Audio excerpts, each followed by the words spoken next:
All right, we are live. You are watching the Merged Marketing Podcast. You are listening to the Merged Marketing Podcast. My name's Jason Hunt, and I'm here today with Simon Severino.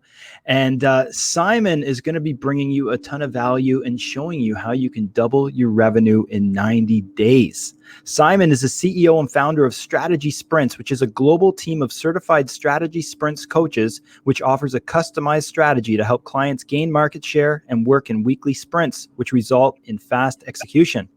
Simon created a method that doubles revenue in 90 days by getting owners out of the weeds. He is also a Forbes Business Council member, a contributor to Entrepreneur Magazine, and a member of Duke Corporate Education. Simon is coming to us today from Vienna, Austria. Simon, what is going on? Hey, Jay. Welcome, everybody. Awesome. So Vienna, Austria. How did you land in Vienna, Austria? Is that where you're from? Is that where your head office is? Tell me a bit about that story. I am from Rome, but I wanted to study my heroes in their original language. So I moved here to learn German and to study my heroes. And then life goes on, and it's a sticky place. I ended up here. But the cool thing is, wherever I live, really with technology, the morning I'm in Shanghai, during the day I'm in London, Berlin, and in the evening I'm mainly in Los Angeles and San Francisco. So the cool thing is the world is a village. We have social mobility in terms of Zoom and similar technologies. So I feel connected to the whole world, really. Are you liking the way the world has gone here in 2021? Are you looking forward to the day where you can actually physically go to Shanghai and meet some of those clients face to face? I meet them every day in Shanghai, in Los Angeles, in San Francisco. And if I would fly to meet one person in San Francisco that day, I could only meet 3 people. But this way, today I was meeting 74 people. So I like meeting 74 people better. Yeah, definitely. Time is money, right? I think in intimacy and in connection, if I can go deep one-to-one for 60 minutes, 10 times a day, I'm more nurtured and I get more food for my soul than if I just meet 2 people for lunch and then I have to fly back. Totally, 100%. So tell me how your story and journey and how you got into strategy sprints and in the first place. So I've been a consultant for 18 years, and then I started my own business, and now I was really doing things, not just talking smart, but really doing things. And I got really humbled because, my God, this is really hard. As a consultant, I was always like, hey, look, this is the model, just do this. And I was curious, why it's so hard for them to just do this? And now I know it's really hard.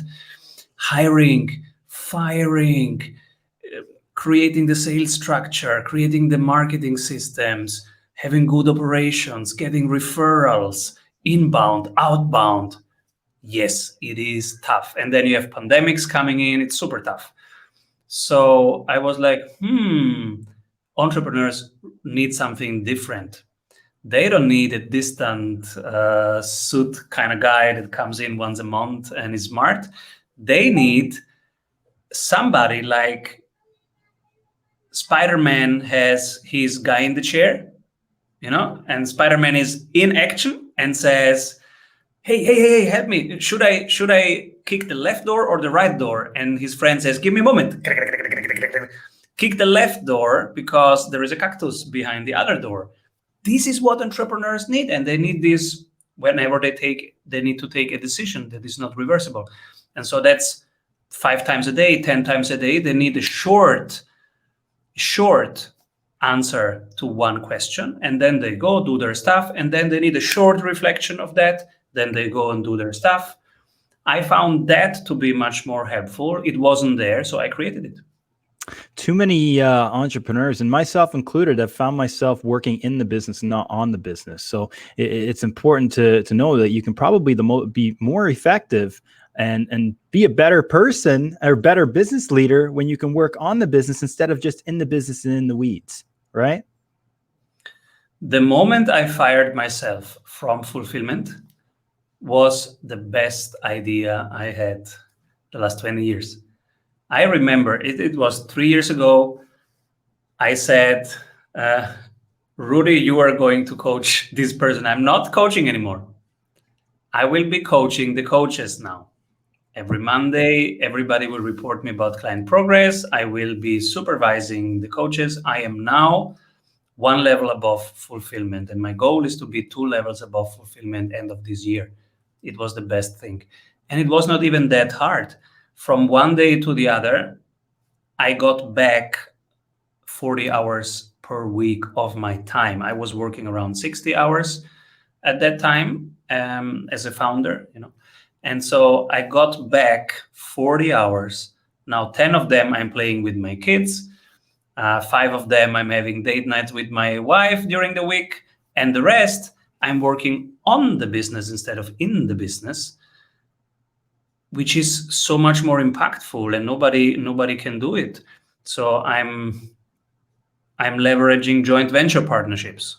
I do a list of ideal joint venture partners. Today, my joint venture partner was Google. And it takes time to have all these conversations until you have some partners like Google saying, yeah, let's do this together. Let's help small businesses grow. Let's do webinars for everybody. I will bring you the participants. You bring the knowledge. That's what happened today.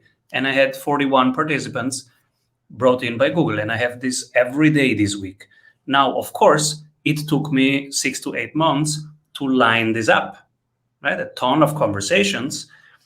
And when do you have time for this? If you are in fulfillment, you don't have time for that. Your time is 9 o'clock in the evening and you don't reach them anymore.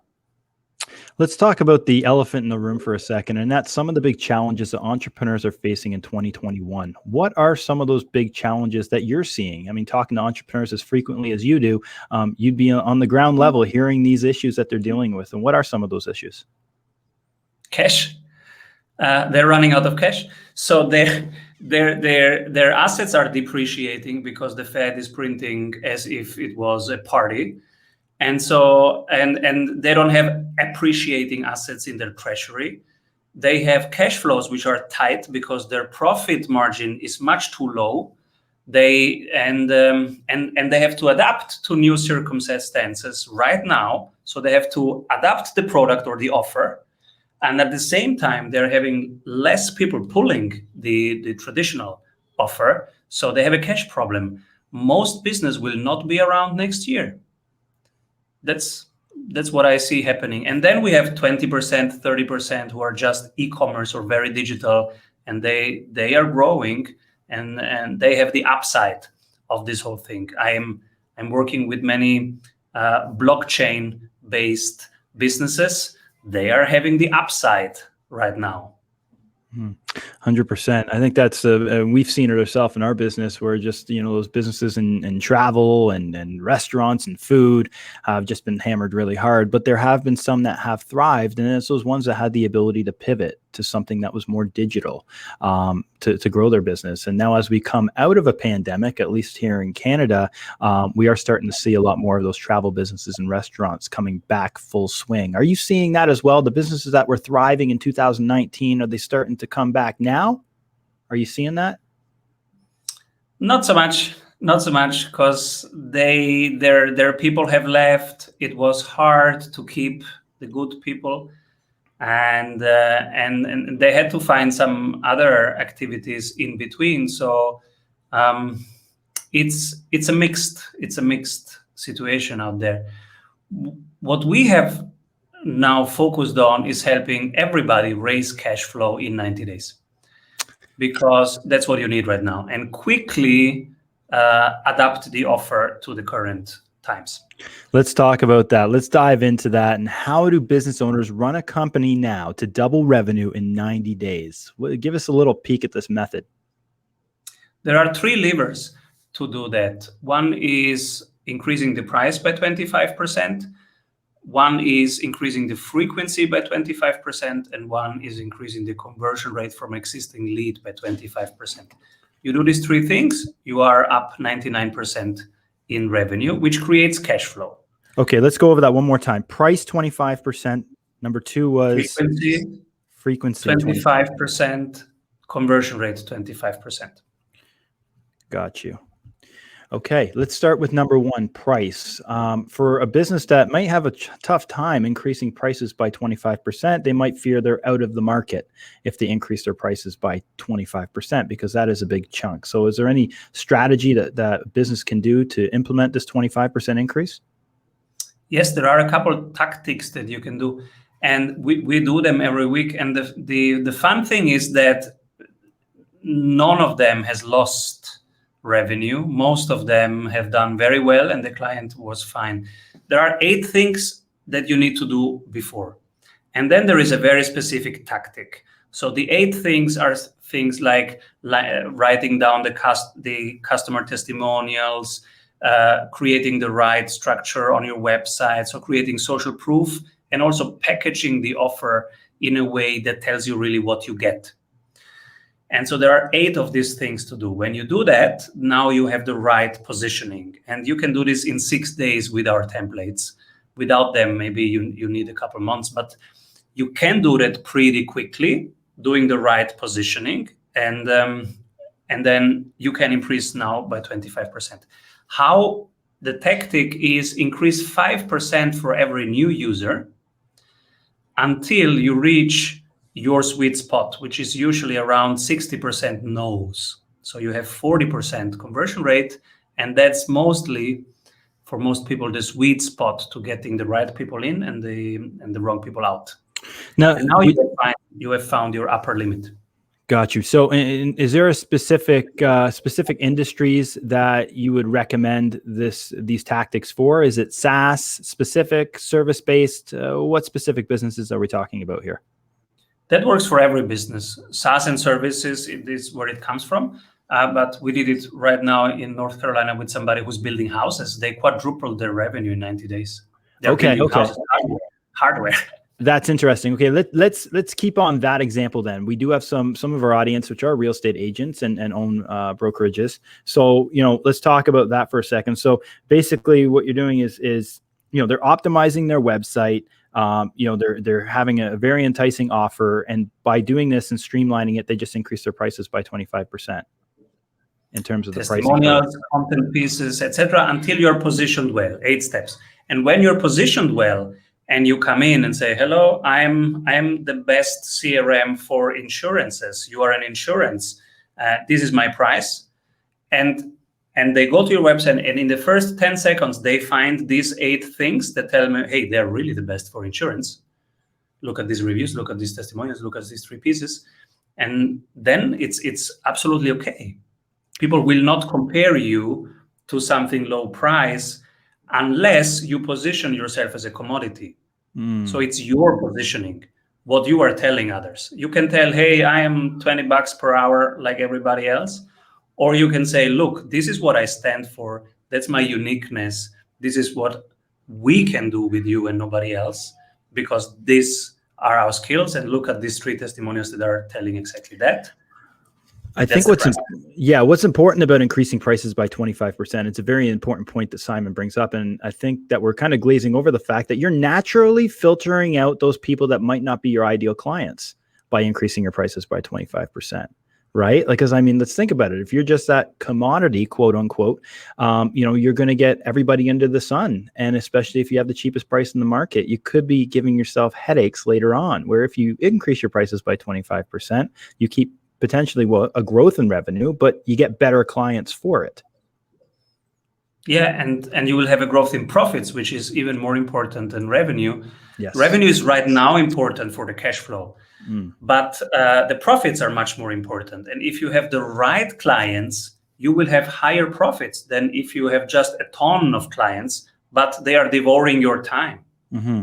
So important. Let's go to number 2, and let's talk a bit about frequency. And you talk about increasing frequency by 25%. Can you dive into that?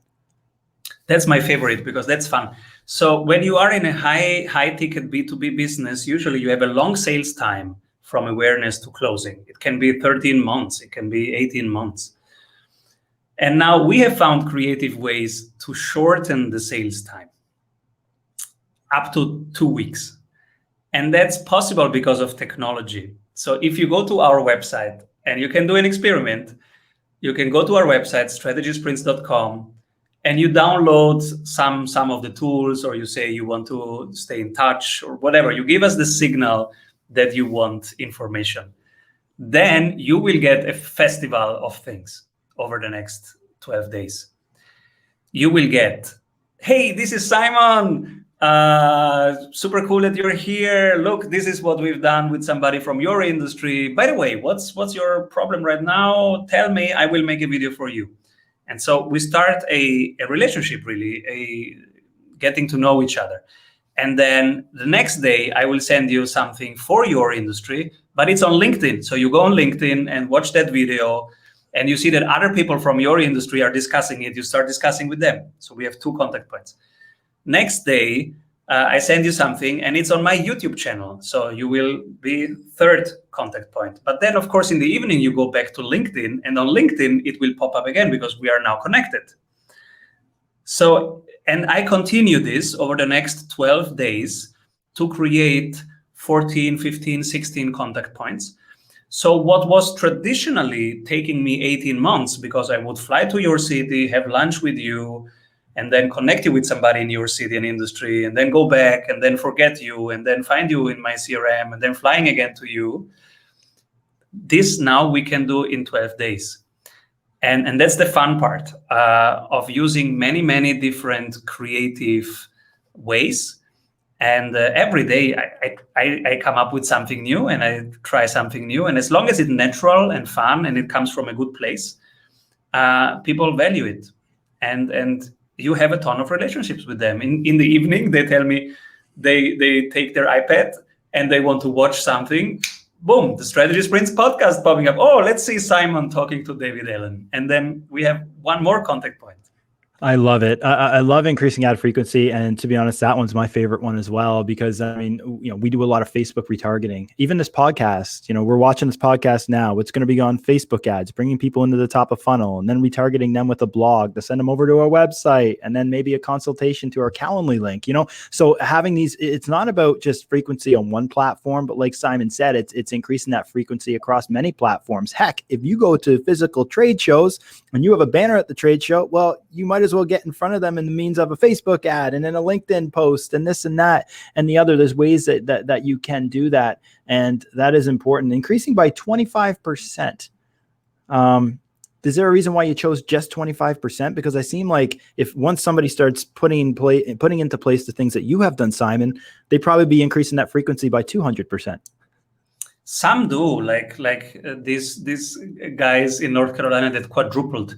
But when I do a promise, I have to take the average over our last 17 years. That was the average, because otherwise, I have to give their money back, because we guarantee happy clients. And so I go for 25 because I know we can reach that in 90 days.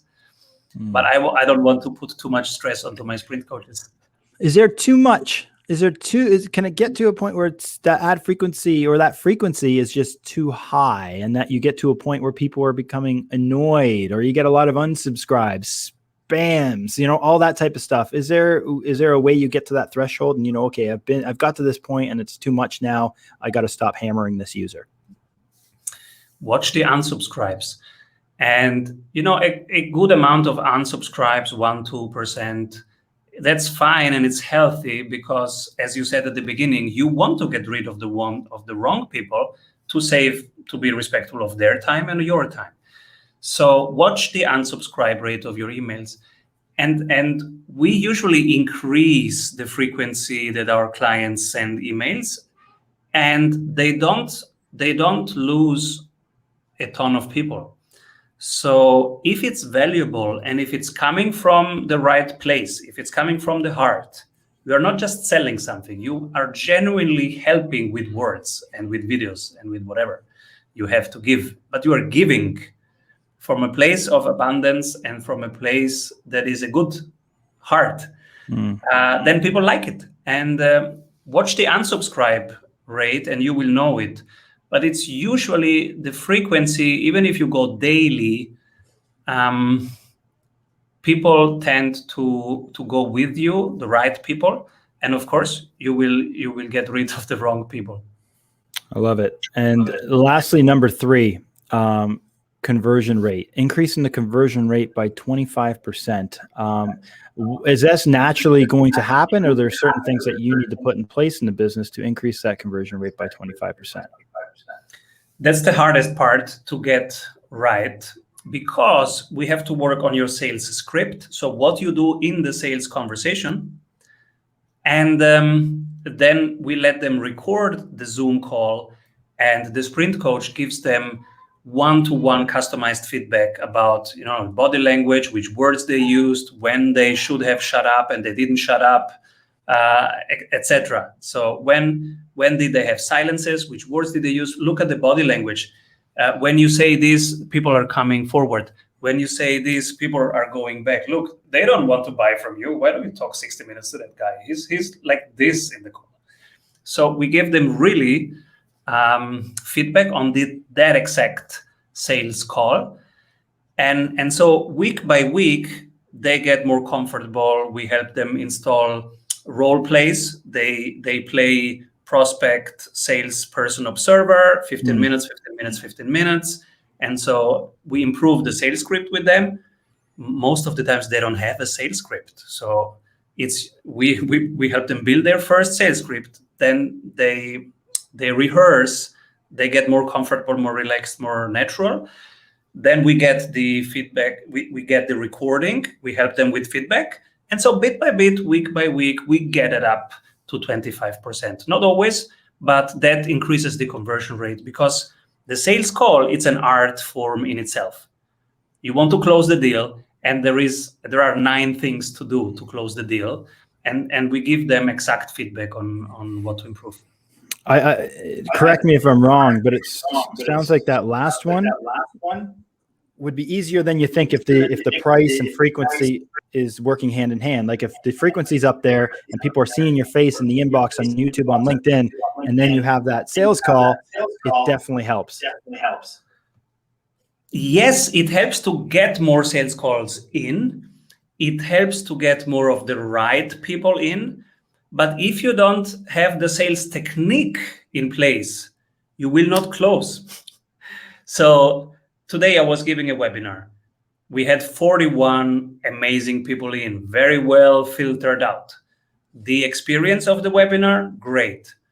But the last 5 minutes makes the master or the non-master.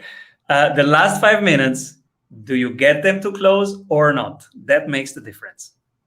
And that's awesome. And Simon, maybe you can tell us a little bit on how people can get in touch with you if they're interested in more information on strategy sprints. So we hang out at strategysprints.com, and we have also a ton of tools there. If you want to grab some of these checklists and tactics that I've just told, they are at strategysprints.com/tools. They are for free. That's awesome.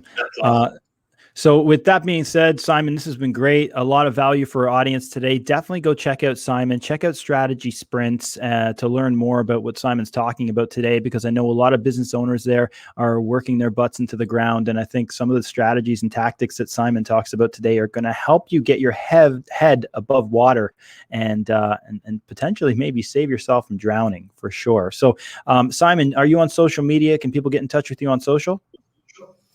Instagram at Strategy Sprints, LinkedIn, Simon Severino. We are everywhere. We're social animals. So I'm even on TikTok at Strategy Sprints. Awesome. I got one last question for you before we wrap things up, Simon. If you can choose one person, dead or alive, to represent your brand, who would it be and why? Our brand. So the Strategy Sprints brand. Great question. One person, dead or alive. And it can't be Simon Severino. Let's pick Ben Bergeron. Ben is the coach of the 5 best CrossFit athletes, the world's fittest people on the planet. And he's a real sprinter. He lives all of these principles every day. When he coaches these athletes, they are at a very high level, but they they are 1% fittest people on the planet because of the process that he used. And that process is very similar to the strategy sprints process when we coach business owners. Very similar. I love it. Simon, thank you so much for joining us on the show today. Thank you. Hope it was helpful. Awesome. There you go. Simon Severino from Strategy Sprints. Another great episode.